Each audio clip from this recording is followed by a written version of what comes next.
Hello, and welcome to a special bonus episode of Citizens of Lorcana, a podcast where we invite you to be a part of their world. We're your hosts, James and Adara. Today, we are joined by Jedi Geek Girl from the I Rebel podcast.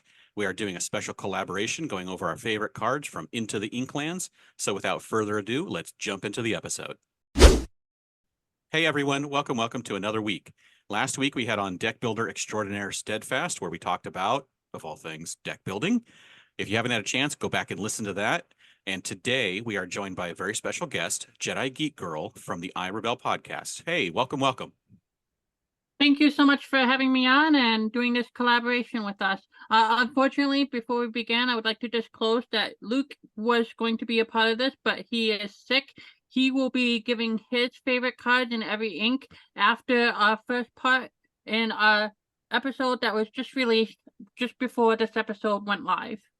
Oh, so he gets the exclusive reveal of the three inks we're doing before ours. Ooh. It's like Well, we get to guess what his are, kind of. Watch us name I all mean, three of his, right? that's the benefits of being sick, I guess, Yeah. if there's any benefits. No, not really. No, we Day off of definitely work, hope he maybe. gets, yeah, we definitely hope he gets better soon. So, this is a special bonus episode, like James already said, that we're doing in collaboration with iRebel, and we're going over our favorite cards from the Inklands. So, each of us have picked 3 cards from each ink, and we're going to reveal them one at a time. So, on Citizens of Lorcana, we're only covering Ruby, Sapphire, and Steel in this episode. So you want to head on over to the latest episode of I Rebel to hear our favorite cards from Amber, Amethyst, and Emerald. So we're going to get right into our 3. All right, so we're going to kick it off with Ruby, and going first with their third favorite, because we're counting up, is Jedi Geek Girl. So what is your third favorite card in Ruby?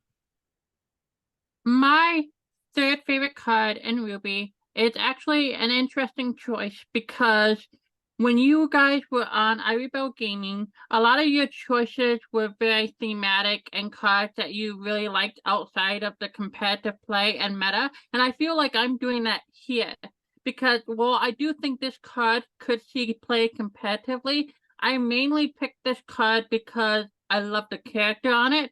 I love what it brings to the game. I definitely want to try her and see how she works. And you're probably wondering, what character am I talking about? What card am I talking about? Well, ladies and gentlemen, it is going to be the princess, the ocean princess herself, Ariel, Adventurous Collector.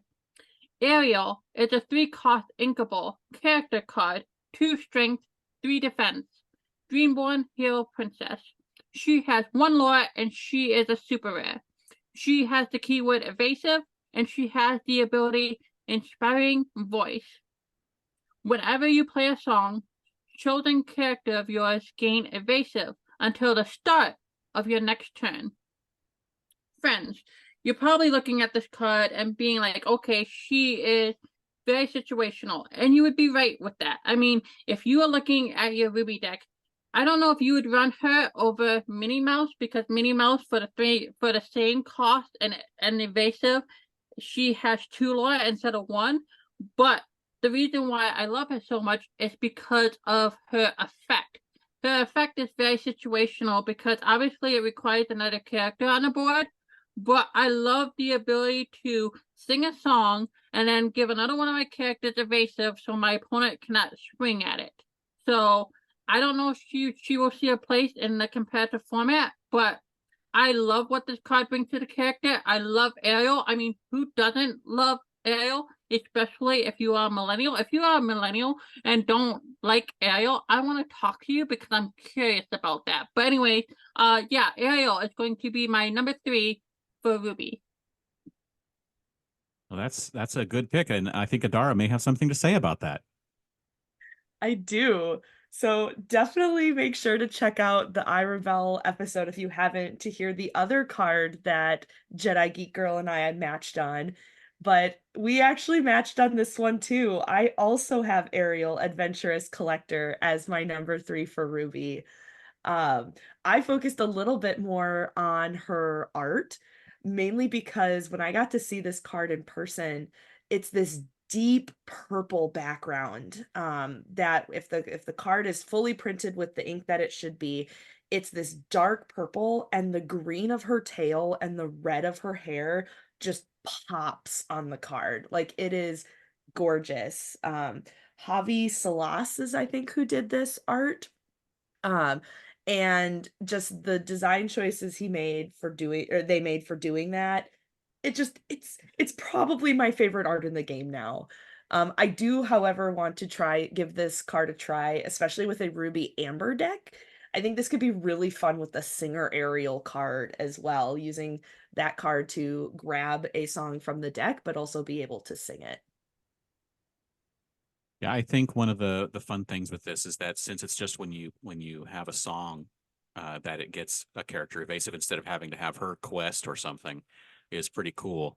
And so in something like a Ruby Amethyst deck where you have songs with draw and other abilities, um, and since she is a little squishy, I mean, you can sing a song with her and play Friends on the Other Side or something like that, and then you can play maybe a fox and give the fox a face. Actually, that wouldn't work, would it? Never mind. I'm just trying to think of all the combo ideas you could do with this ability, and I'm sure it's going to be very useful, but I haven't thought a lot about it. I think she'll see a lot of play if we see cards in the future that gets kickers for evasive characters.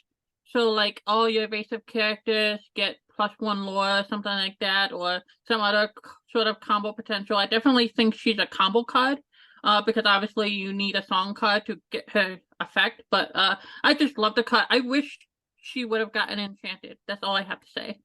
Yeah, when are we going to get an Ariel Enchanted, right? Absolutely. I mean, it could be an OP promo. Yeah. All right.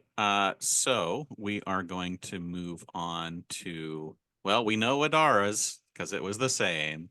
So we're actually going to have me do my third one. And my pick is the Jolly Roger Hook's ship location. It is a 1-cost uninkable with 2 move cost and 5 willpower and 2 abilities. Look alive, you swabs. Characters gain rush while here. And all hands on deck, your pirate characters may move here for free. And I love this card because it is going to make a pirate deck, I think, really valid and easy, and actually possibly a meta deck, because being able to give all of your characters rush immediately when you play them, because there's plenty of pirates that you can play, and there's a lot of strong characters, pirate characters in uh, both Ruby and Steel, and being able to rush into stuff is going to be really fun. So I think that this is a really good location. Do you think this card sees play outside of a pirate deck? I don't. I think it is a card that is required in a theme deck, and obviously that theme is pirate. I mean, obviously it could pair with a couple meta cards, but those cards are going to be pirates, so at that point you're probably better off just running a pirate deck. And the pirate deck is already seeing a lot of hype build up, and obviously when I say pirate deck, I'm talking Ruby Steel, and I really like the sound of that. A card we may get into later, John Silver, of course, works good with Jolly Roger, and yeah, I just love cards that encourages players to lean into a thematic strategy or deck.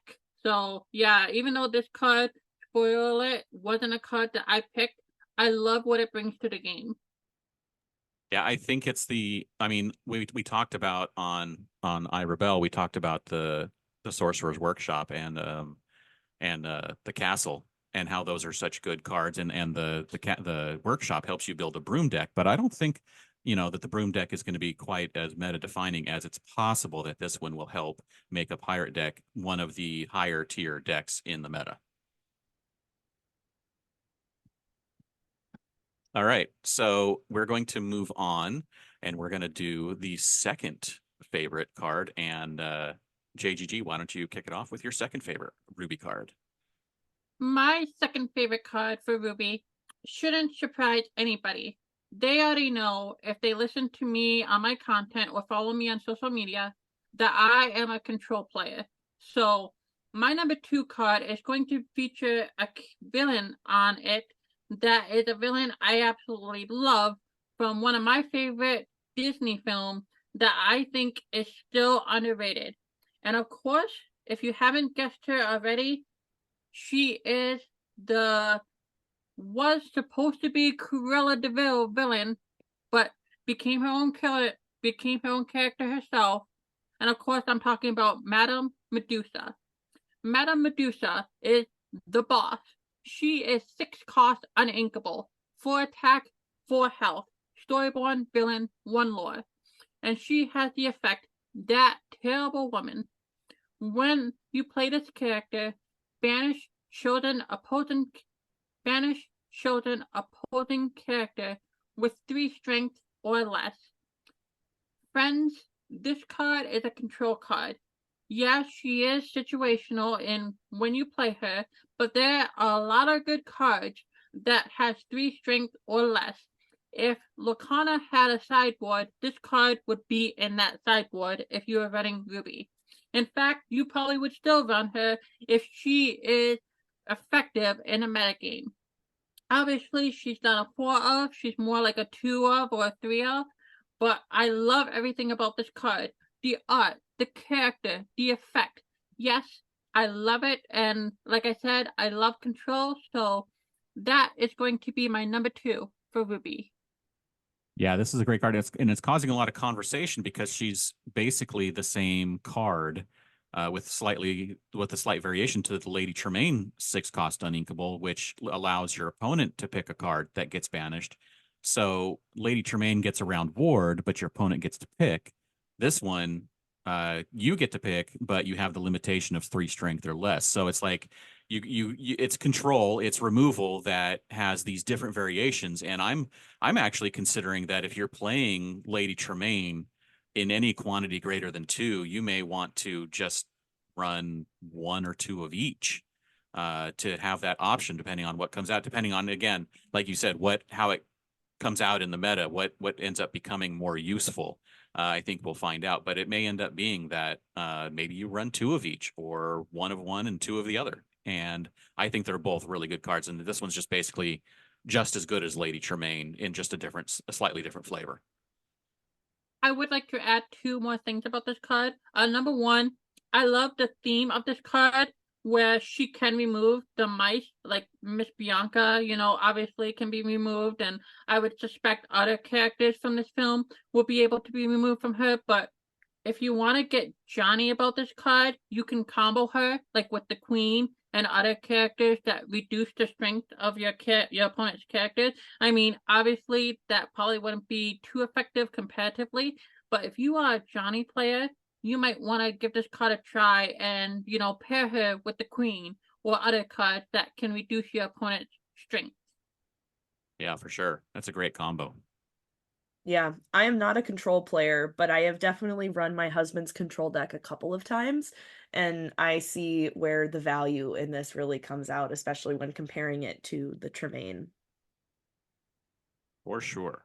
All right, so let's move on to Adara. What is your second favorite Ruby card? My number 2 Ruby card is actually going to be Voyage, the 1 cost inkable action that lets you move up to 2 characters of yours to the same location for free. And that is a common card. So the main reason I chose this as my number 2 is it has some fun shenanigans with my number 1 card, so we'll have to wait to hear more about it then. But just in general, I think playing this card saves you at least 1 ink, even if you're moving to a 1 cost location. That's 2 characters moving there and you've paid 1 ink for the action.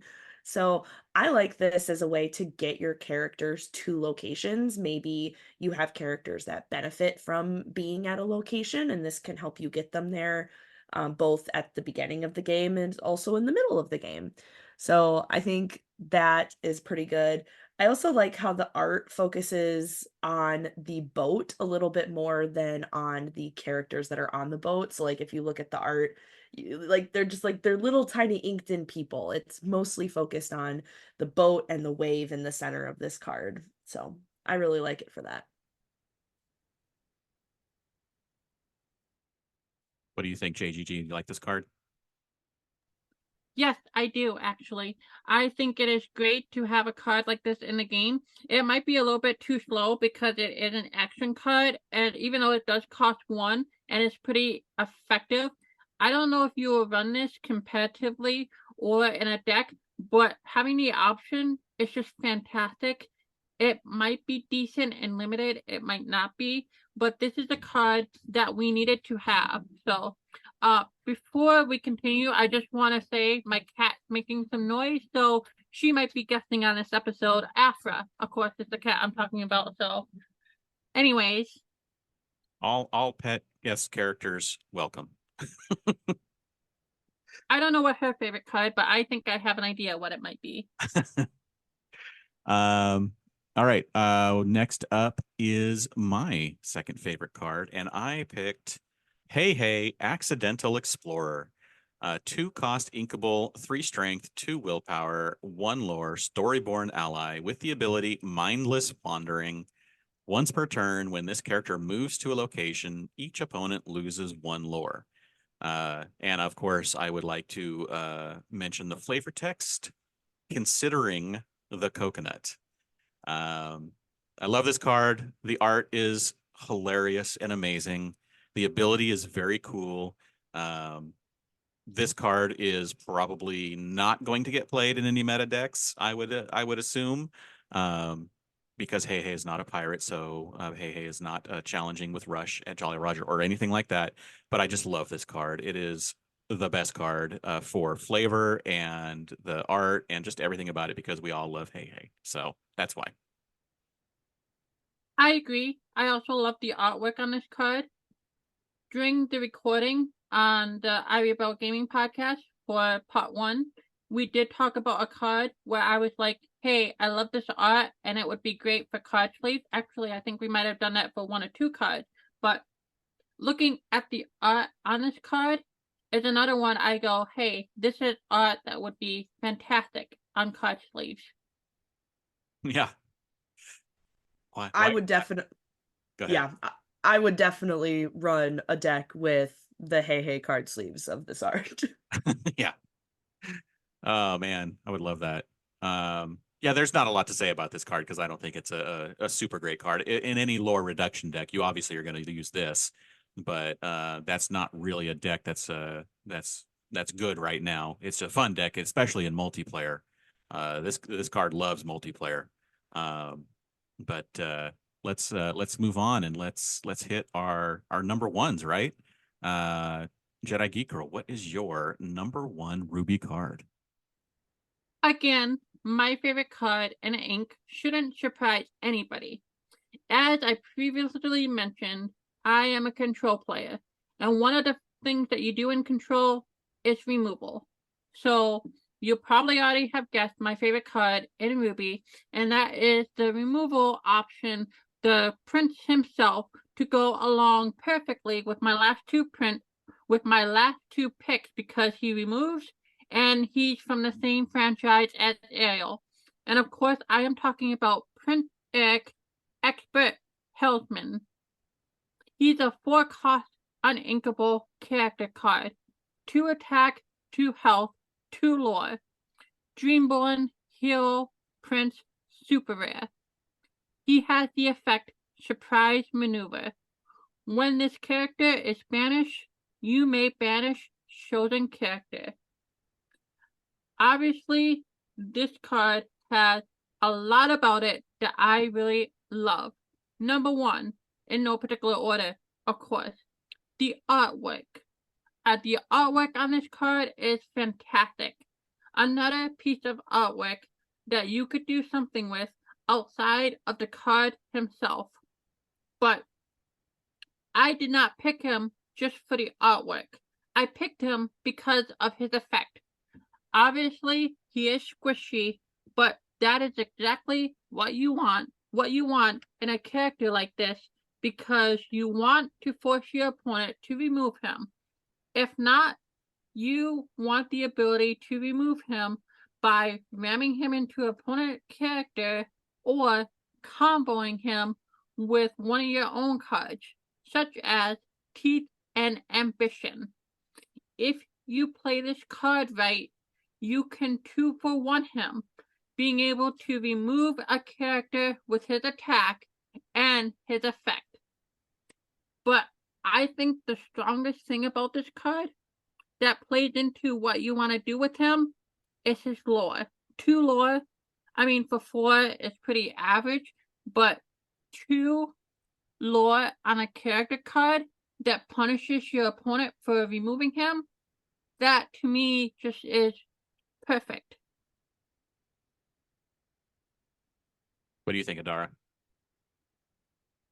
Yeah, I think it's it's an ability that we've seen before, but on him, I think it's doing a really nice job. I will also say that when we bought our missing super rare singles, a TCG player also agrees that this card is playable because it is one of the more expensive of the super rares. So I think it'll be cool to see where he ends up in decks. Yeah, and I would like to point out, because again, when you're talking about hitting all of the whole spectrum of things about cards, not only is, you got the art, you got the playability, and all that kind of thing, but you also have the flavor text, which is advancing the lore of Lorcana itself. With the storm came out of nowhere, forcing Eric to turn back before he reached the mysterious structure at the edge of Lorcana. So we're getting story in addition to the playability of this card.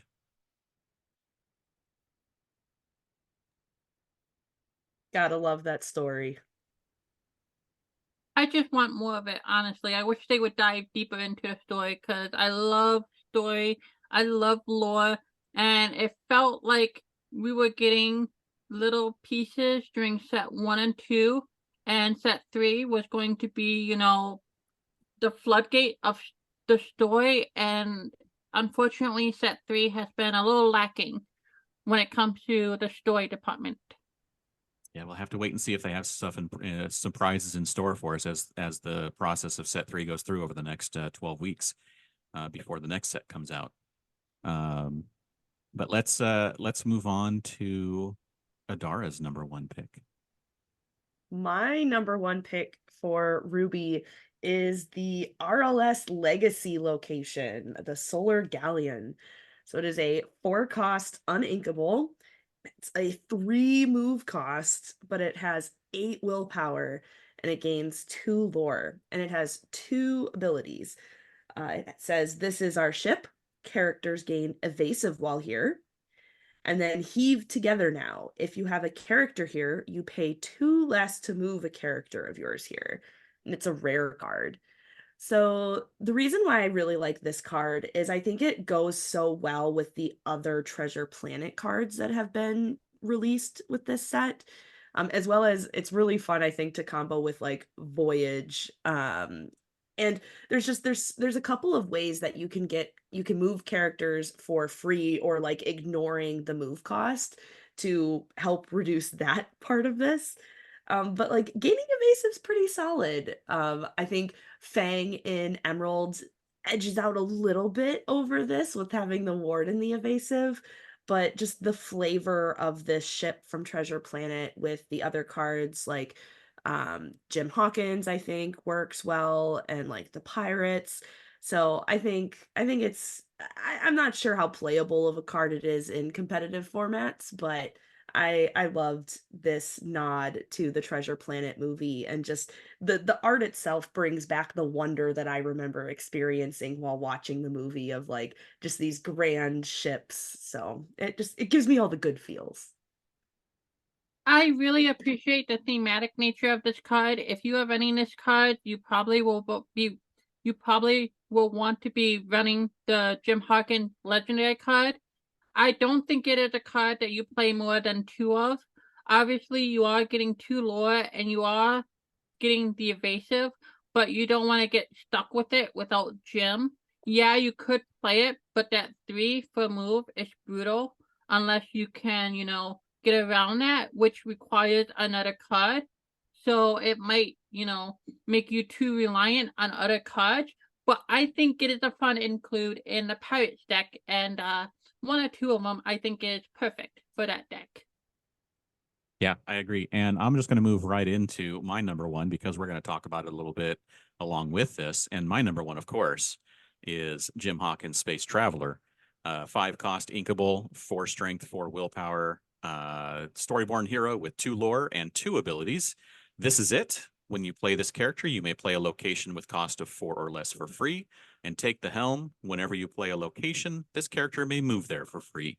So you have the benefit paired with RLS Legacy, which of course, it's a perfect combination. You can play Jim Hawkins, you can play the RLS Legacy, which costs 4, and then you can move Jim there for free, and you're saving yourself 7 ink in doing that, and being able to play a 5 cost character for a total of 12 ink worth of value is incredible. So I think that both of our picks, number one picks, are great in combo. I think the RLS is still a good location. I love the location with that evasive, and Voyage and Jim Hawkins and any other cost reduction that you have is great to get that first character on there because you just need the one, and then everything else only costs 1 to move. And so it gets a lot cheaper to get characters on there with evasive. And with that 8 willpower and the 2 lore, I think it's going to be great location to pair, like you said, in the pirate deck with Jim Hawkins if you want a space travelers deck or whatever. And Jim Hawkins himself, great art, good stats.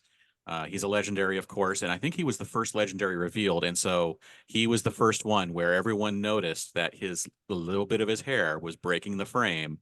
And then that theme that traveled on to all the other legendaries. And this is the first set where the legendary art, there's a little bit of it that's breaking the frame, the rope from the sail is also kind of going through the red below in the ink swell of the card. So I think it's really cool. I think it's a great card.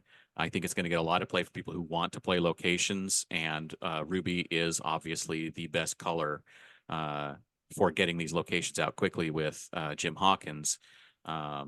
Maybe second best if you count some of the steel cards that allow that as well. But I think Ruby is one of the best colors for playing locations. I agree. And when this card was first revealed, I absolutely fell in love with him. I still think he is a pretty good card. This card is my runner-up for Ruby when it comes to my top 3, so I definitely appreciate him a lot. He has a decent body. He has 2 lore, but it's really his effect is why you're playing him. If you are running a deck with location, there's no reason why you wouldn't be running this card. Even if you are unable to play this card and get a free location, being able to move him to a location whenever a location comes into play is just chef's kiss, especially if that location requires you to have a character at it. I mean, even if your opponent removes your location, it didn't cost you anything to move him. But yeah, I think he is I would say a staple in location decks, but I think that it's wrong. But just for, kicks and giggles, I am going to say he is a must include in any deck that has Ruby, obviously, and locations. The only thing I'll add is something that has probably already been said, but his ability specifies 4 cost or less for locations, and this set we only have up to 4 cost locations. So I don't think it's too much of a surprise, but we expect to see more expensive locations going forward. Yeah, I mean, some of these have such good abilities. Like, what are they going to put on those more expensive ones? It's like, are we getting more lore? Are we getting some insane other abilities? Like, this can't be challenged? Yeah, they could do a lot. They have opened the floodgates literally and figuratively. Oh, so much fun to think about. I think if you are paying more than 4 for a location, that location has to have an immediate effect when it hits the board. Yeah. Mm. Yeah. yeah, definitely something expensive is going to do something good, right? Okay. Hey, removal, probably. You know what I mean? It's Ruby. If it's in Ruby, yeah. All right, so we're gonna move on, and we're gonna now start with our favorite Sapphire cards. And we're going to kick it off with Adara's third favorite Sapphire card. Which one is it? So it's another location. In picking my favorite cards, I really wanted a chance to showcase these locations since this is like what Into the Inklands is. So it is a 4-cost inkable location, and it is the McDuck Manor, Scrooge's Mansion. So it's a 1 move cost with that 9 willpower on it and 2 lore as a common card. This card is what I lost to the heaviest at my draft. This is, as an inkable, that's incredible. The big 9 willpower on it, like this card came down and I did not have anything to remove it. Like I watched helplessly as this gained lore turn after turn after turn. Um, so I don't know if it'll see play in competitive decks that run there, but I think this was like I passed on this in my draft. I will not do that again. Like this is crazy to get that 9 body out on turn 4 is just crazy. Yeah, I didn't play with this card in my draft, but just that 9 health is just so strong. I think at the very most, you can probably not only win the game with it, but like force your opponent into situations that are not the best for them, especially if they don't draft that hard removal steel action card that just removes location. Mhm. At the very least, you're probably getting 4 lore from it. So 4 lore for 4 resources is just fantastic. And again, you're forcing your opponent to answer this, which requires more resources from them than, removing those cheap locations. So yeah, it's a pretty solid 4-drop and it is inkable. I don't know how effective it's going to be comparatively, but I think it is a great choice. And I mean, it's McDuck Manor. You can't go wrong with that location. Nope. Everything you said. I had it in one of my sealed games, and I loved putting it down. And unfortunately, it didn't last very long because my opponent did have a board full of answers, but it made them where they had to attack all in one turn instead of quest. So it helped me delay the end, as they say. But no, it's a good card, and it's a fun card. But yeah, I don't know if it gets played much out of limited kind of events. Unless you're building a duck deck, of course. If you're building a duck deck, it goes in immediately. I mean, if you're not running him and you're running Scrooge McDuck, I mean, you're playing Lacana wrong. Yeah, exactly. All right. Next up. Oh, look, it's me. I get to do my third choice. So my third choice is the Queen, Mirror Seeker, a 4-cost inkable, 2 strength, 5 willpower, storyborn villain queen sorcerer with 1 lore and the ability Calculating in Vain. Whenever this character quests, you may look at the top 3 cards of your deck and put them back in any order. And this is another card, like in the previous I Rebel podcast, if you listen to that, I am putting in solely for the art. This is the glow of the mirrors, the cleanness of the art, the reflections, everything about it on this card just screams amazing art. And I love it. And that's why it's in here. And I don't care if it is unplayable. So that's it. She might not be playable competitively, but she does, I would call it, quote unquote, ink break. She has an effect that is most commonly seen in another ink in this ink. Mhm. Obviously, her effect is more common in Amethyst, and we're seeing it here in Ruby with her. So I think that is why she is quote unquote unplayable, is because it is a out of ink effect.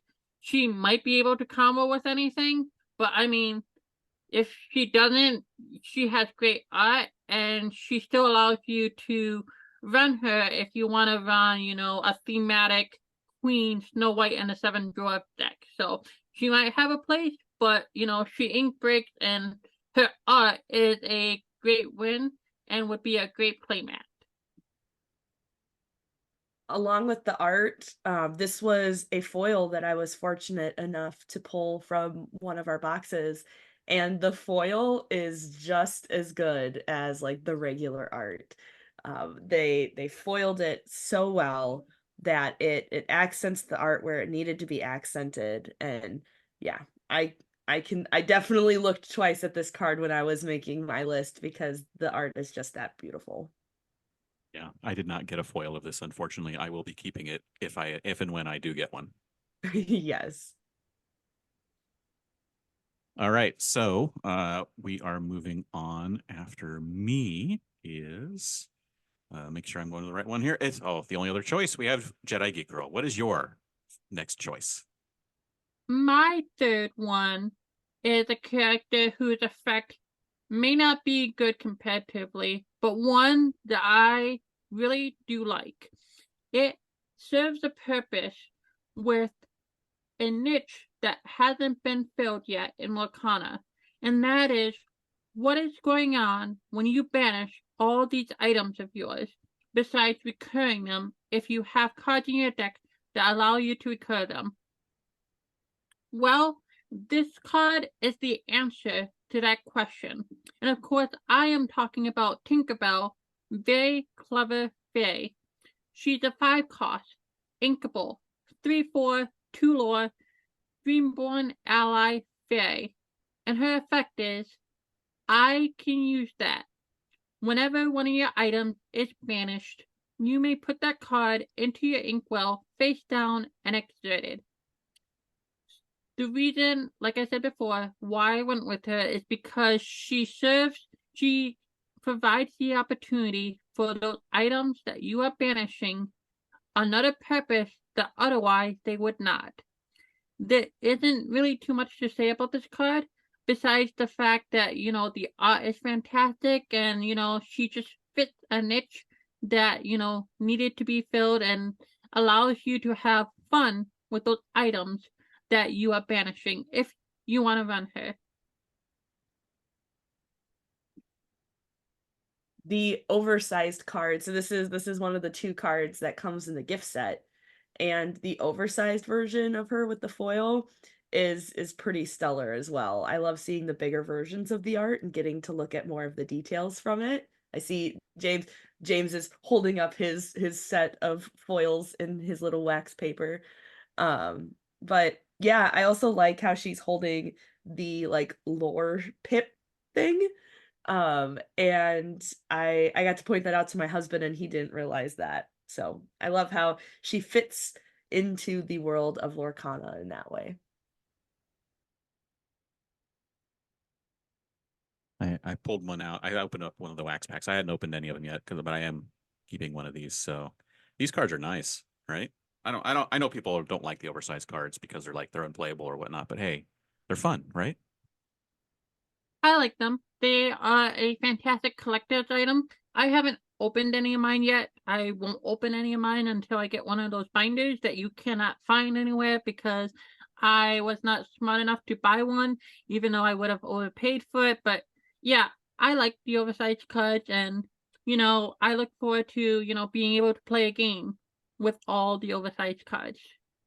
Oh, I would like to point out now that the 2 binders, the Queen and the Surfer Stitch, those are both reprinted for set 3. They didn't make new binders, so you should be able to find them a little more easily if you check stock at places like Target. If your local game store doesn't order them or doesn't have them, some big box stores may be getting fresh supplies of them if you want to keep an eye on their websites and such. And I think Ravensburger's storefront on Amazon also has them in stock. As much as I want to get that binder, I think I want to get something that I hope they reprint here soon because it's ridiculous how much it is. And again, something that I did miss, and that is the Maleficent playmat. So yeah, it's kind of lame how low printed all the playmats were because they're all sold out like day one basically. Yeah, and I think some of them broke $100. Yeah. Let's see. Okay, where are we at? We just did Adara. Oh no, we just did.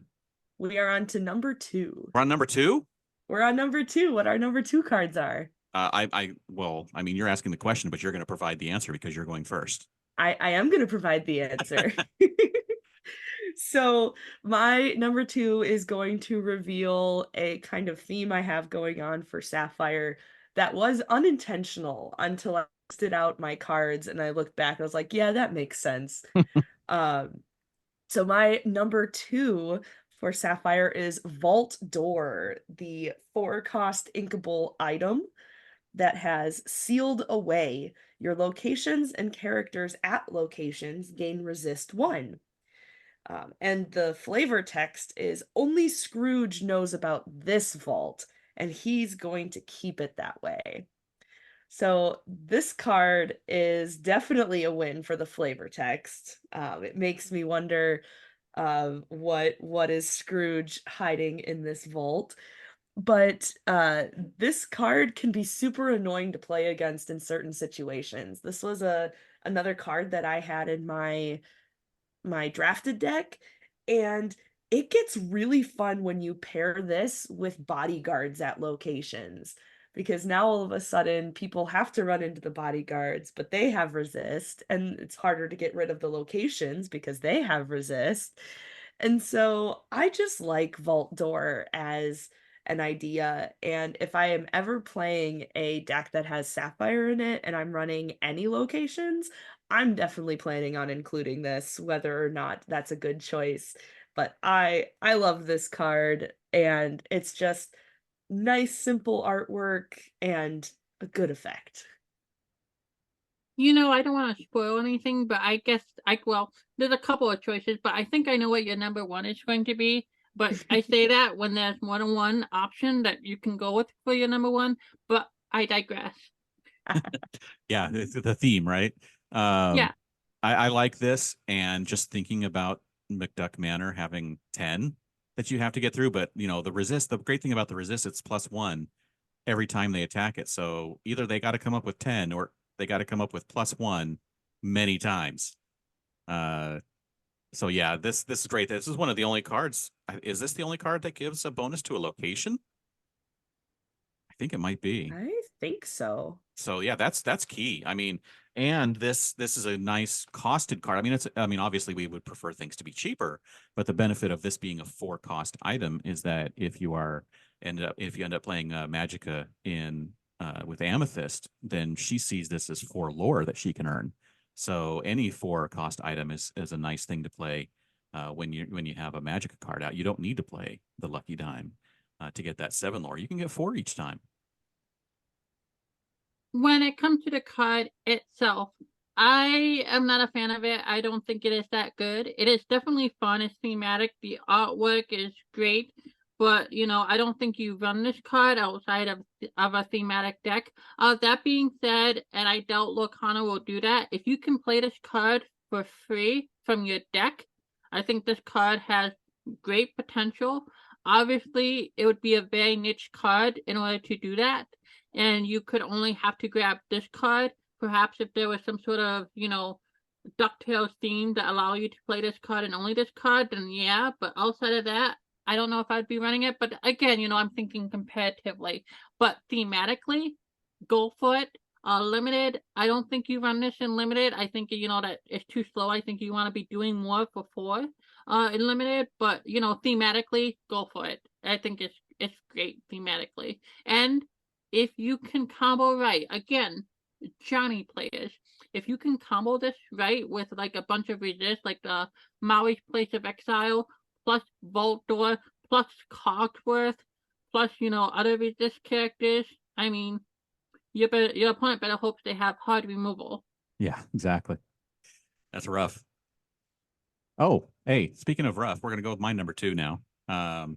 Because my number 2 is Pluto, Mickey's clever friend, a 3-cost inkable with 3 strength, 4 willpower, Dreamborn ally with 1 lore. He's a vanilla, but again, I'm picking another one for the art, and this one is really cool because this is the Mickey's helper that is going on the adventures with Mickey and Minnie, and even in the flavor text, Pluto's job was to keep Gustav's attention so Minnie could get to the cave, which goes along with some of the other cards in the set.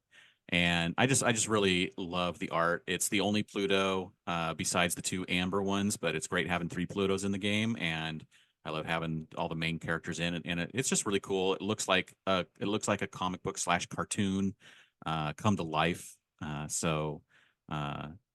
Yeah, that's all I really have to say about this. There's not much about it except for the art. Again, I love picking ones for the art, so that's what I'm going to do. Yeah, the artwork is phenomenal with this card. When you look at his abilities, it's pretty average for vanilla. I mean, a 3/3/4, 1 lore is, that's just average. But, like you said, the reason why you picked this card was the artwork, and, you can't go wrong with this. It's another piece of artwork, and I feel like you could say this about every single card. But if it was up to me, playmat. I would love this as Yeah, you mentioned how he goes with other cards in the set, but I love how this is Pluto's adventuring outfit, and Mickey and Minnie both have their own, and they all have their own little unique flavor on them. And yes, this is very good art. And what's that book that he's carrying in his satchel, right? It's got the sapphire ink design on it. Mm-hmm. It looks pretty cool. All right. Let's go with the second one for you. JGG, what is yours? So, just like you, Adara, my 3 picks have a theme, although the theme is a little bit different. My second one is actually going to be a card I am so glad that we have. I don't know if she will see much play competitively, but I think it is great that Sapphire has another boss monster.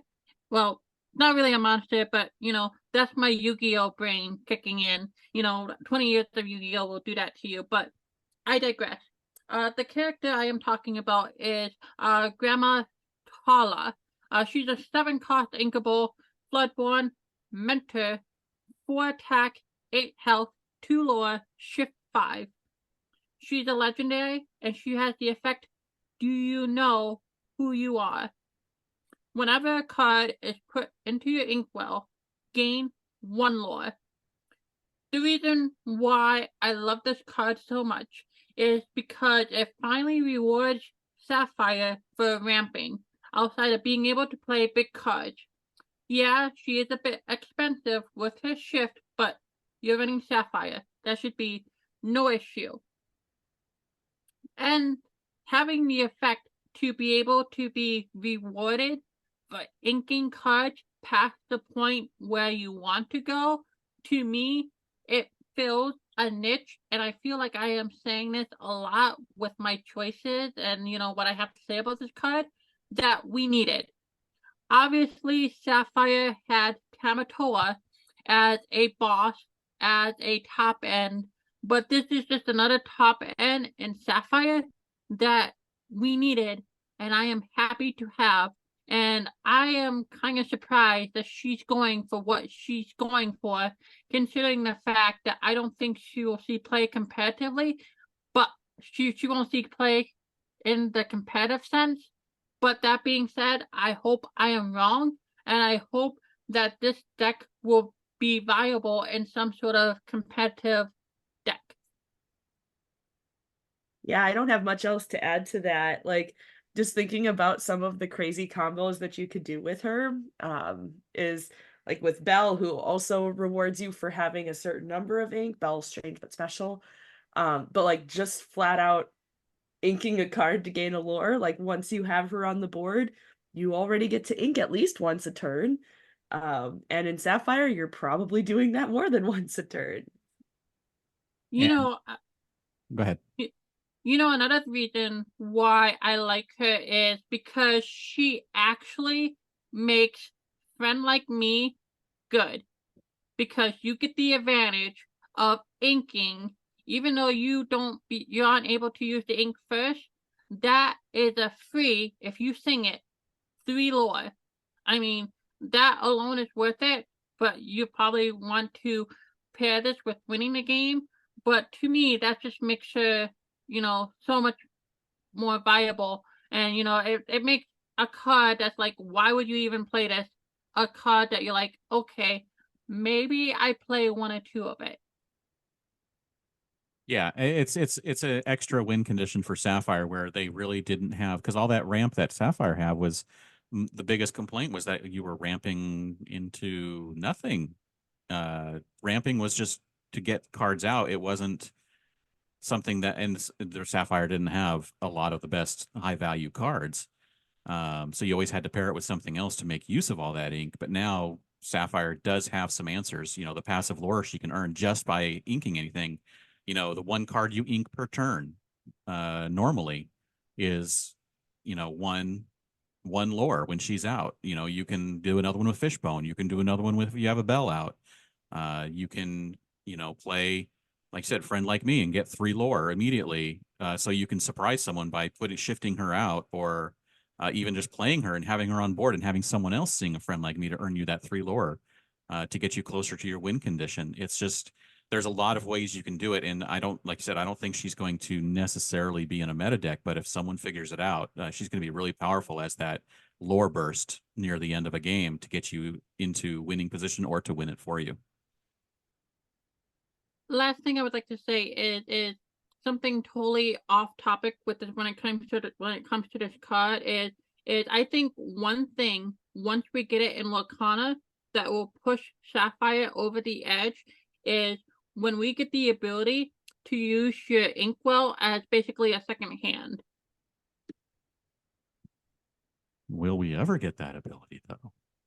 I mean, it's a card game, and I mean, if they want to add layers to it, it makes a lot of sense. I mean, obviously, you won't be able to dig for free, but I mean, tying it back into Sapphire, being able to ramp all those cards allows you to have more options if they ever allow you to dig in your Inkwell for a card, that you might need. So, yeah, we have play from your deck, we have play from your discard. I could see maybe eventually getting a play from your Inkwell.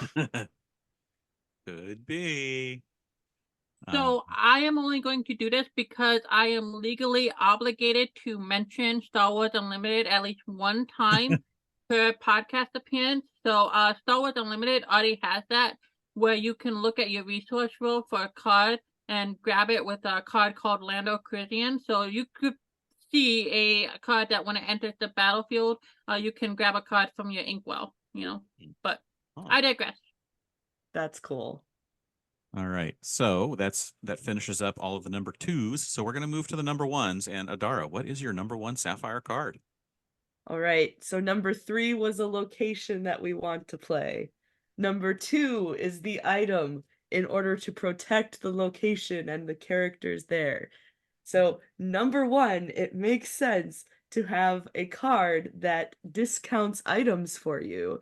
And it's not the big Scrooge that everybody's talking about, but it's the uncommon Scrooge. So it's Scrooge McDuck Uncle Moneybags. It's the 2-cost inkable 1/3 Dreamborn hero that quests for 1 lore, and he has Treasure Finder. Whenever this character quests, you pay 1 ink less for the next item you play this turn. So while the super rare Scrooge McDuck is a nice card, I really just have a soft spot for this version of Scrooge McDuck. It's the classic image of him diving into his money bin, but with like this reimagined steampunk diver suit that he's wearing, which is just cool. And then it's just I love how he discounts the items. It's, like the 2, I think, main flavors of Sapphire we hear about is there's the just the inking and ramp for Sapphire, but then there's also this idea of items and discounting items. So this isn't necessarily a new ability that we've seen, but I like the flavor win for him. He works with the other DuckTales items. He works with the other DuckTales characters.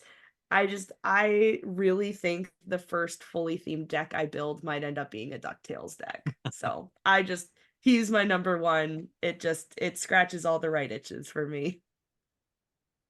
I really like him because I feel like he fills the hole that Bill that not Bill, that's totally different thing. Hello, Mr. Bill. But anyway, he fills a hole in the deck that Bell was never able to fill.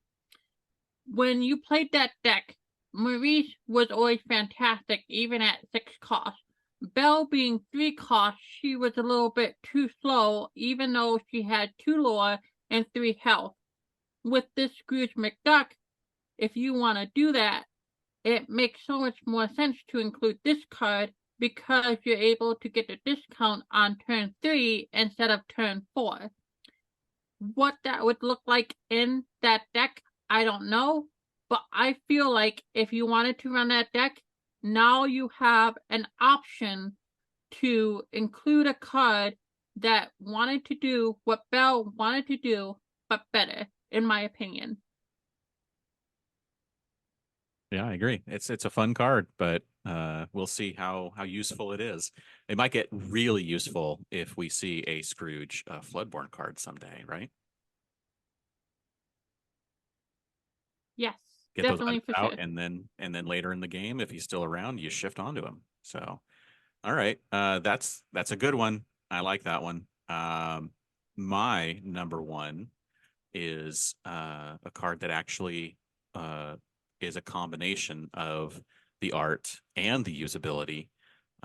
It is How Far I'll Go, 4 cost uninkable, action song, with the ability, look at the top 2 cards of your deck, put one into your hand and the other into your inkwell face down and exerted. This is a really good card. The art is, you don't have to guess which one this may go on or say this one should be, because this is a playmat. And I think this the ability is great because it's a song. So for free, you get to replace it and you get a card in your inkwell and you get to pick. So I think this is a great card. This is a great way for Sapphire to ramp even better because it has some draw along with the ramping. So I don't think there's anything wrong with this card. I think this one is going to be great in Sapphire. Holy cow, we both actually selected the same card for one. Yes. This is my number one as well. I love this card. Moana is my favorite film. I love the artwork. I love the song. I love the effect.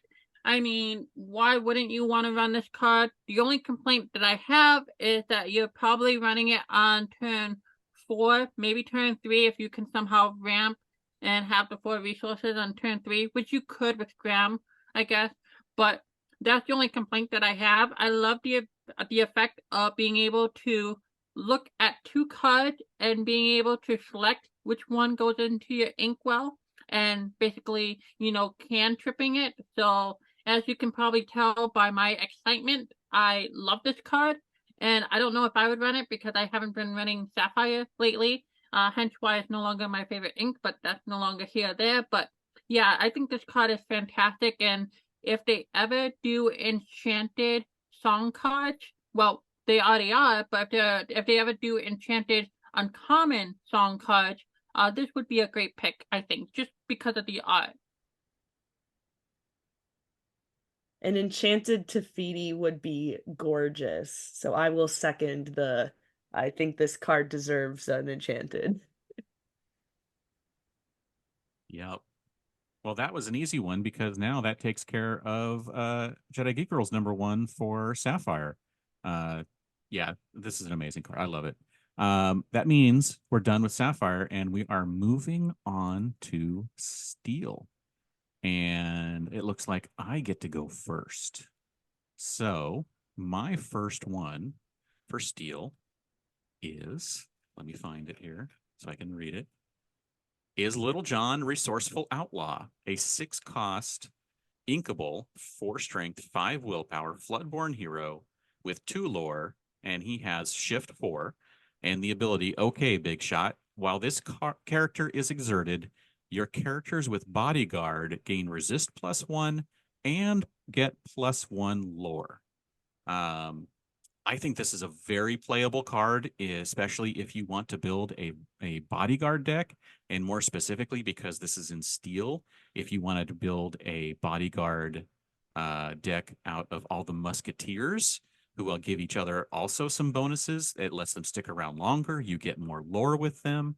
Uh, I can't see this not being a fun card and making a bodyguard deck just a little bit better, if not a lot better. What do you guys think?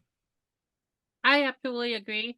He's another card that I'm like, hey, he fits an itch that we needed in a deck or we didn't know that we needed. Obviously, I don't think it would be viable in a competitive deck, but not every card has to be viable in a competitive deck. Just to have a thematic deck or a deck that you want to go with a particular strategy with and just have all the cards work together, that is what this card is for. I love the Little John character. I love him more, I think, than Blue. No, I'm gonna love them both the same. But yeah, I think this card is a phenomenal choice, and I hope.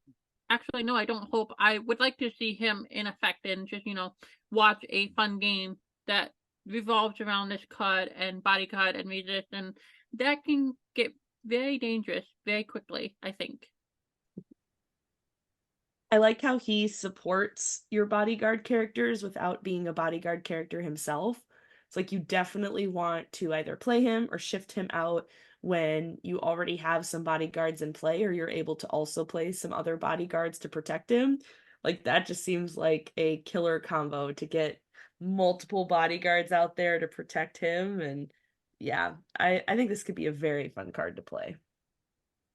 It is cards like this card that makes me sad that we have so many cards in the game that allow you to gain lore that aren't based on your character, such as like obviously Milan and obviously locations now, because if this was set one, I think this card would be crazy. I think because back in set one, the game focused a lot on challenging and questing, and if you couldn't remove your opponent's characters through challenging, I mean, it totally changes the way that the game works, Yeah. Yeah, and now it's just another good card in a sea of good and great cards. Okay, so let's move on to Jedi Geek Girl. What is your number 3 card? My number 3 card is another card that it is a card that I hinted at earlier on in our recording.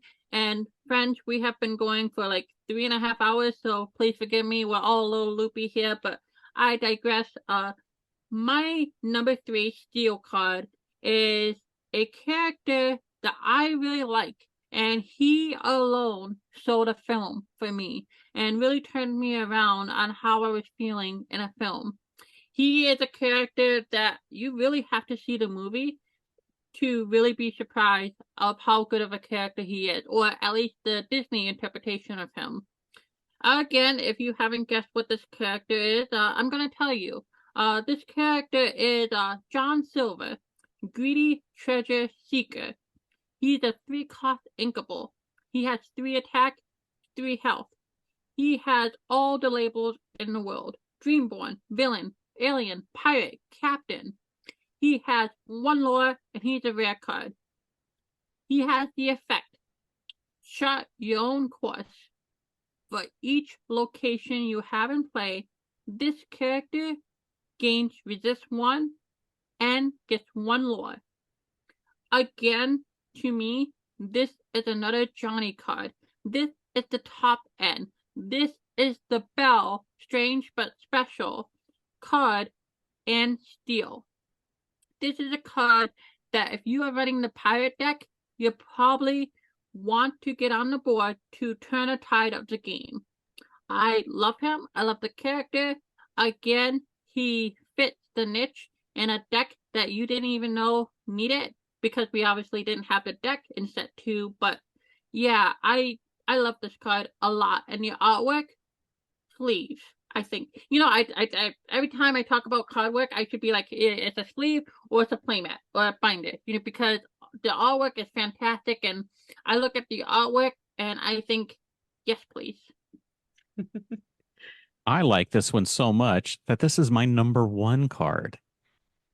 So we have That matched again. I think this card is amazing. I think this is a late game bomb that can win you games and allow you to do a bunch of things since it only costs 3. So if you already played the game a bit, you have a few locations out, it comes down with like what 5 lore in some cases if you have enough locations out and plus 5 plus 3 resist, so it's a 3/6. You move it to the right location depending on what ink you're playing, and you can give it evasive or evasive and ward, or resist, even more resist. So this card is, I think, going to be something that its value increases as more people figure out ways to get it out in the right manner to make it to where they can get all that bonus lore without having it get removed. So I think this is going to be a really good card. That's why it's my number one. Yeah, sorry about taking your number one. That's the first time that has happened.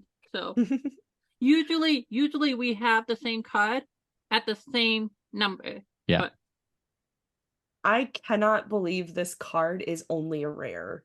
Like the ability is just that good. And I can't remember exactly. Isn't he also one of the OP promos? Yeah, he is. He's one of the promos. So like he's gonna be easy to get from, I mean, like relatively easy to get from that standpoint. And just yes, a solid card in anywhere in the top 3. Just to give you a hint of what people may think of him, when at our sealed event on Friday night, everyone in the top 8 got to pick one of the promos. So they put all 4 promos out and they're like, okay, pick one. And every person who went up there picked John Silver. So he's a card that everybody is looking at like, okay, this is the card. that pirate deck is, it has a lot of hype. I don't know if you guys talked about it yet in your content or whatever, but I think it's definitely a deck that will be prevalent in the meta. Where it will end up on the competitive scene is going to be interesting to see. But I mean, if you don't already have cards for this pirate deck, you probably should have it just to have it. And it's a fun deck. I forget who it was, but back, during the early days of Lorcana, one of the people got asked, "What is your favorite deck?" or "What are you playing?" One of those 2 questions. And what was the answer? Say it with me. Pirate deck. Yep. That was the brand manager himself, Mr. Ryan Miller. Okay, so we're still on number 3, even though this was my number 1 as well as your number 3. So Adara, what is your third favorite, your number 3 card in Steel? So my number 3 is kind of a callback actually to my favorite in Ruby. So my third favorite for Steel is the Map of Treasure Planet item. So that's the 3-cost inkable rare card.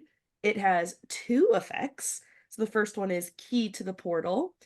Exert this card, you pay 1 ink less for the next location you play this turn. And also Show the Way. You pay 1 ink less to move your characters to a location. So main reason I picked this is I just think it goes in again with the flavor of Treasure Planet. They seem to really have leaned heavily into locations and location support with Treasure Planet. Like the John Silver we just talked about benefits from locations.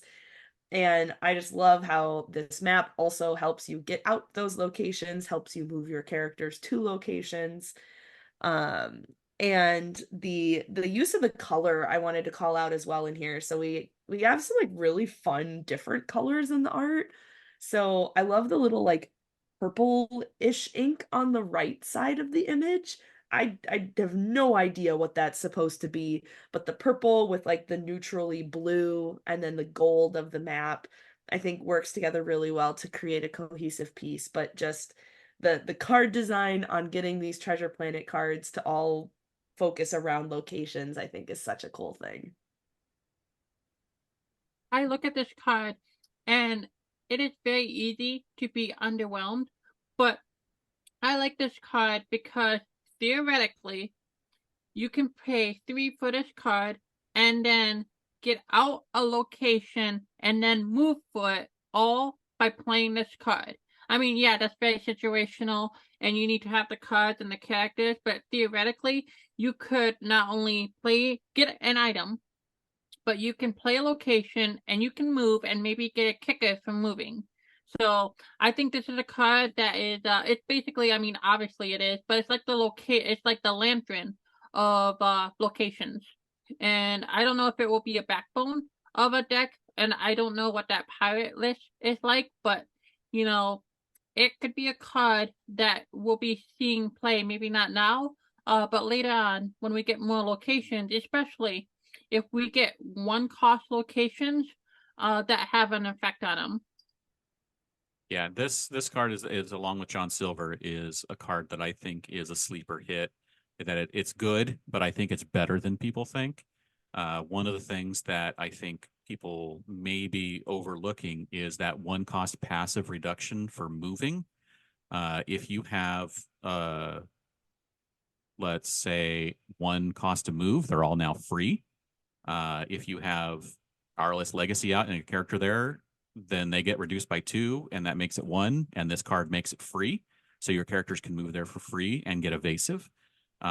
Another thing that you can do is if you're playing a deck like, let's say, a broom deck with the workshop out, where brooms can move there for free, and you're playing also steel, you can have this out and other locations. So let's say, oh, I don't know, Maui's Exile Island, which gives characters resist 1. So you move for free, your brooms can move to the Sorcerer's Workshop, quest for 1 extra lore, and then with this out, they move back or to Maui's Exile Island on the same turn for free, and now they have resist 1, so it's harder to get rid of them. And each turn they survive, they can move to the workshop, quest to gain the lore, move back to the island and get resist and survive even better. Or move, to wherever they need to move to get the bonuses of each location on 1 turn for free.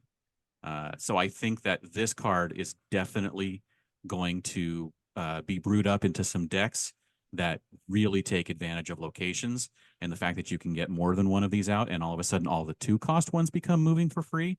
Peter Pan and Emerald loves this because he gets you a 1 lore that's on the card for 1 move. If you can move him for free and get a free lore, why not? So I think that this is definitely something that is going to work if you can build a location-based deck. I agree 100%. If we ever get a Johnny deck that revolves around location and zooming across the locations, this card is perfect because it reduces the cost. Like, obviously, Peter Pan is an example that, he gets the bonus when you move to a location. If there's other cards like that basically reward you for moving to locations, obviously, those all have to be once per turn. Otherwise, you get into infinite combo situations. But I could theoretically see a deck that has a strategy resolves around I want to be moving my characters from location. This basically allows you to it might not be effective, but theoretically you could go infinite. I mean, the judge is probably going to call time on you, but you can move your characters from location to location to location to location to location, and so on because of that cost reduction. And I think if a deck like that was ever to arrive, this card would be the backbone of that deck. All right. So that finishes off our number 3s. Let's go to number 2s. And so my second favorite card in Steel is Mickey Mouse Stalwart Explorer, a 3-cost inkable, 3/3 Dreamborn hero with 1 lore and the ability, let's take a look. This character gets +1 strength for each location you have in play. And again, this is a card that needs to see locations. It doesn't need to be at a location to get that bonus, just like the John Silver card. And if you happen to be playing this in your pirate deck or any deck with Captain, the Jolly Roger, you can play it. And if you move him to the Jolly Roger, he now has rush. And when you have a few locations out, he's now 6 strength, 5 strength. He can go into a lot of things. So I think this is a good card, but I'm mainly picking this actually because of the art and the fact that this is basically Mickey Mouse's Indiana Jones, which completely fits the theme of the whole set being into the Inklands, in the adventure set, the exploring set. The coloring and the style of the logo just evokes Indiana Jones so much, and I think it's just 100% fitting that we get Indiana Jones Mickey Mouse. I love the artwork. I love his effect in the sense that I am glad to see a card with that effect. With him being 3 costs, I don't know how efficient it's going to be with his effect and being 3 costs. He might be, very niche in that sense. But that being said, I agree with you with the art 100%. I am repeating myself, but I mean, this artwork would be great on a playmat, on a card sleeve, bundle, or anything in general. And to be honest with you, it is very surprising that this artwork isn't being featured on the product. I'm not saying it should replace Jafar, Minnie, or Piglet, but I look at the artwork and I'm like, this artwork would be perfect on product. All the products. Yeah, I think the thing that I really like about him is the fact that he doesn't start with like super weak strength either. Like he's a 3/3, and like that's already like semi decent. And so the fact that he only has to see the locations, and he only goes up from being a 3/3, he's an excellent pick. Yeah, I think he would be a good tech card too. I know obviously it would be pretty situational, but like if you're running a location deck, he would be a great pick to have as a character to answer locations. Obviously that's again very situational, but just the theme of it, like here's Indiana Mickey, getting bonuses for all the location you have in play, taking down another location. To me, thematically, that is just fun to picture. And of course, talking about thematically, the flavor text, Mickey knew where to start searching for the sorcerer's hat, but he didn't expect it to be guarded. That to me, thematically, it's a cherry on top, if you will. Mm-hmm. So much fun. All right, let's go to JGG. What is your number 2? My number 2 is a card that I think is fantastic. It's another good card. It is a card that I was not able to pull, but I want him. I really want him. He's a legendary. He's a 5-cost inkable. And of course, I am talking about Robin Hood, champion of Sherwood. He's a 3 attack, 6 strength, 2 lore, Floodborn hero character. And he shifts for 3, and he has 2 abilities. His first ability is Skilled Combatant. During your turn, whenever this character banishes another character in a challenge, gain 2 lore. His second ability, The Good of Others. When this character is banished in a challenge, you may draw a card. The reason why I love this card so much is actually 3 reasons. Number 1, he shifts cheaply. When you can shift him on turn 3, to me, perfect. The next effect is he rewards you for challenging. Not only does he reward you, he advanced your win condition. And of course, that is through lore.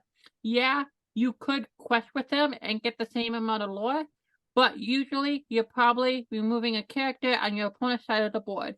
So you're 2 for 1-ing. You're getting lore and you're probably removing a character.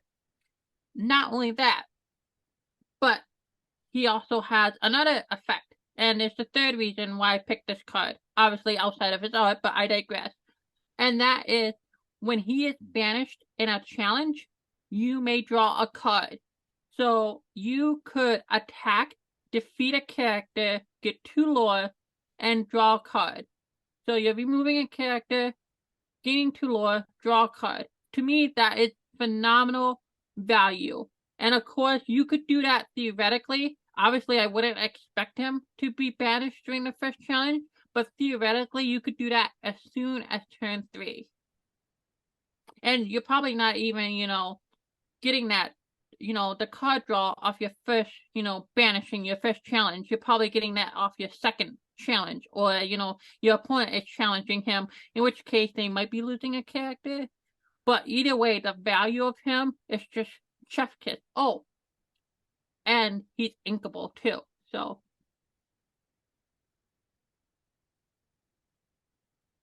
Yeah.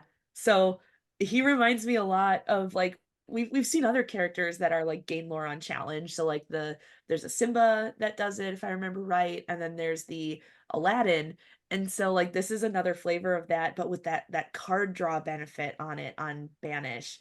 And yeah, that compare come along with the Inkable makes him amazing.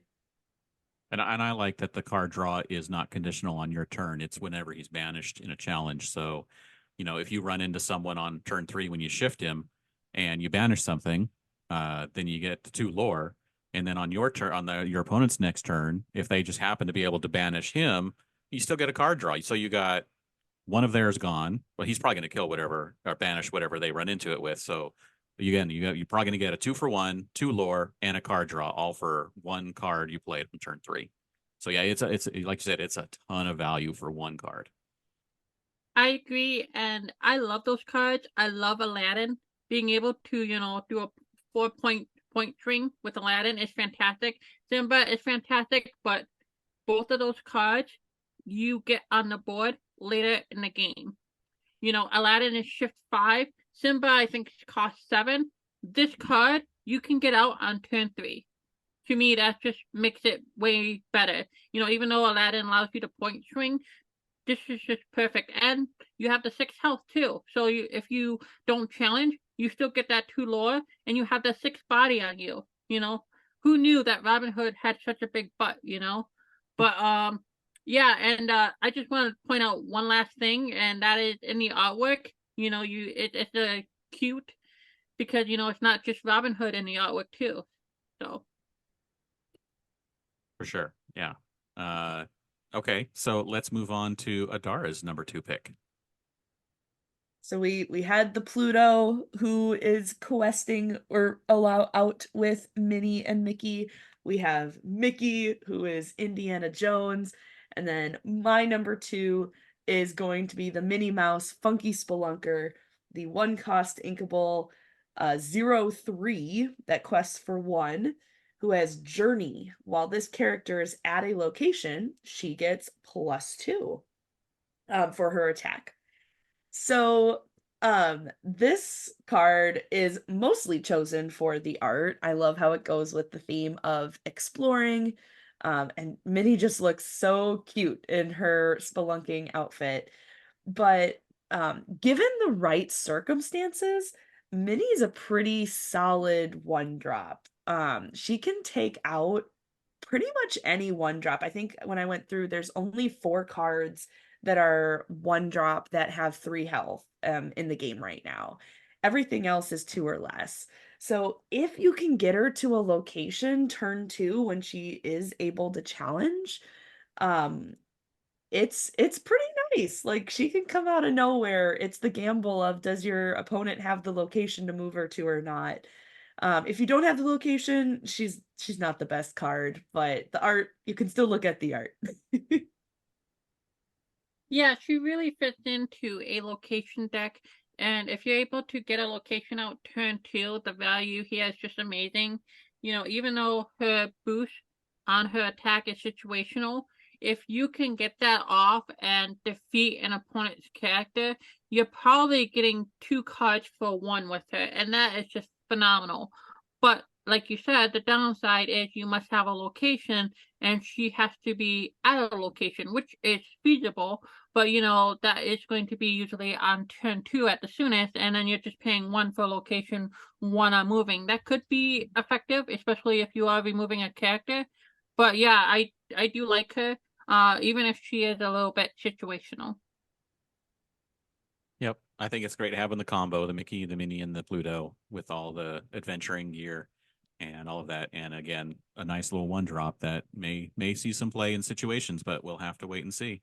Like you said, otherwise it's just cool having it in the deck or in the set with the art and everything. All right, let's move on to the number ones. Well, my number one, we already know, John Silver. So let's move on to Jedi Geek Girl. And what is your number one in Steel? My final card and Steel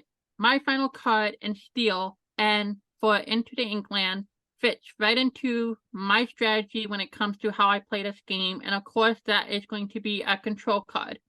The control card I am talking about is And Then Along Came Zeus.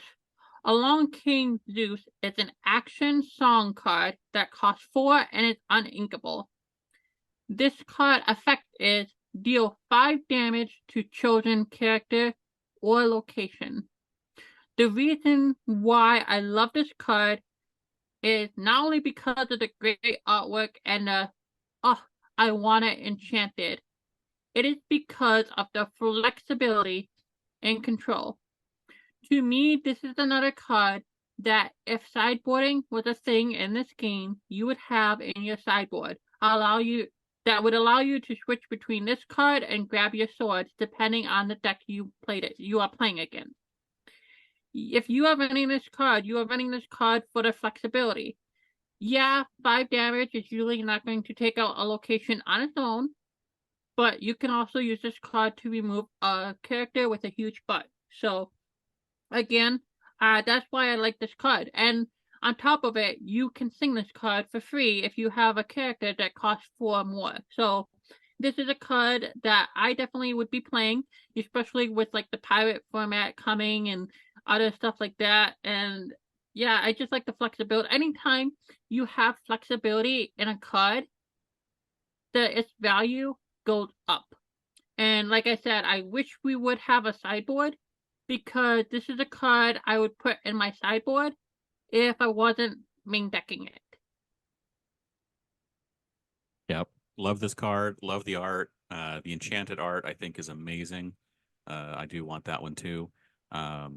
Just being able to use this card to get at locations, which because locations just came into this set, there are very few options for targeting locations.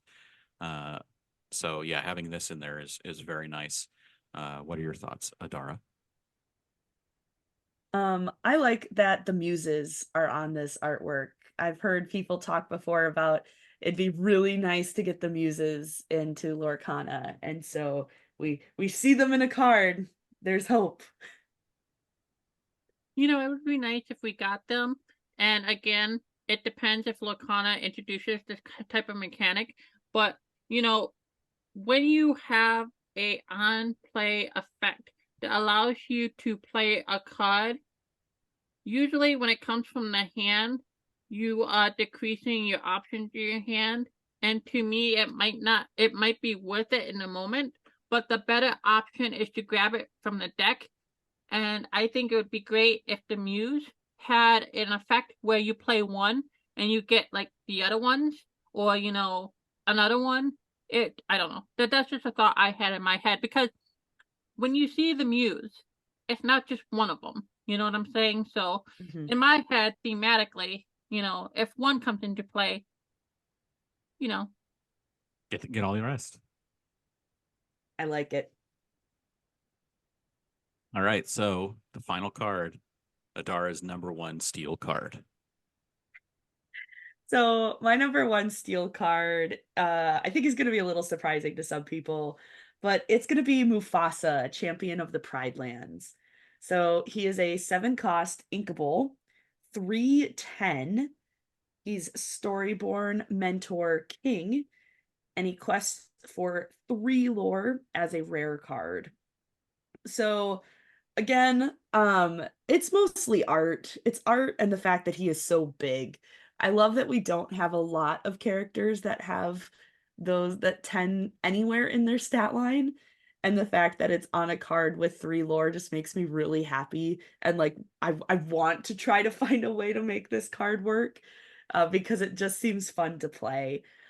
And then just for the art, like it's a classic Mufasa. We've gotten some sad Mufasas in the sense that they're like all hinting at like when like the saddest parts in the movie, but like this is him as the champion. Like he's strong, he's noble, and the artist just captured that so well in the art, even though he's walking through the elephant graveyard. Just he does not fear anything, and I love that with his stat line. Yeah, and he has a big butt too, so that is fantastic for a 7. I am curious if they will ever introduce a like if you play Yu-Gi-Oh, a shield and sword card. What is a shield and sword card? A shield and sword card is a card that you play and you switch the attack and the defense. So it would be very interesting if we ever get a card that allows you to change the strength and health. Obviously, it might be very situational where that card is relevant, but I think theoretically and thematically, it could be fun to change this 3/10 into a 10/3. Yeah. That would be fun. No, I like this card too. Yeah, I was surprised to see it another 10 willpower character because we don't really. I think we only have one other one right now, the Goofy. Yes. Yeah, so it's pretty nice seeing this one costs 2 less, so not bad. What was Chernobog's stat line? 9-9. 9/9. Oh, okay, so he's close. He's close. Close. Yeah, 10 cost. But Yes, 9-9. that's the 10 I'm remembering. Yeah. You know, another thing is we might see a deck that revolves around that revolves around big butts. Like maybe there is a card that allows you to tap to play a card that has 8 or more health for free or something like that. I don't know. You know, this card could have a place in the future if we get that strategy, which I think we eventually will get because, you know, it's kind of like thematic of what to expect in a card game. Right. All right. Well, that is all of the inks. So there you go. Top 3 through all the ink colors. And so for anyone who doesn't know, Jedi Geek Girl, why don't you let everyone know where they can find you and also, you know, where they can find the other half of this and your podcast that comes out normally covering all things Lorcana and, as you mentioned, all things Star Wars Unlimited. Yeah, if people would like to reach out to contact me or to continue the conversation with my picks or anything else, they can mainly find me in my Discord, the Ivy Bell Gaming Discord, as well as everywhere else at Jedi Geek Girl. If they would like to follow Ivy Bell Gaming, they can find Ivy Bell Gaming everywhere at Ivy Bell Destiny. If you would like to consume our content, you can find our content on your podcast choice, on your podcatcher of choice, or on YouTube by searching Ivy Bell Gaming Star Wars Unlimited or Ivy Bell Gaming Lorcana. So. And if you liked what you heard, you can click like and subscribe and follow us on Twitter at Sea of Lorcana. And where can they find you, Adara? Oh, yes. I'm on Twitter at Ochem102, and I am on Discord as Adara of Lorcana. Sweet. All right. So thank you again, Jedi Geek Girl, for coming on and doing this collaboration. And again, don't forget, everyone, that you can listen to the first half on their podcast feed, I Rebel Gaming. And you can find me everywhere online at Dan Regal.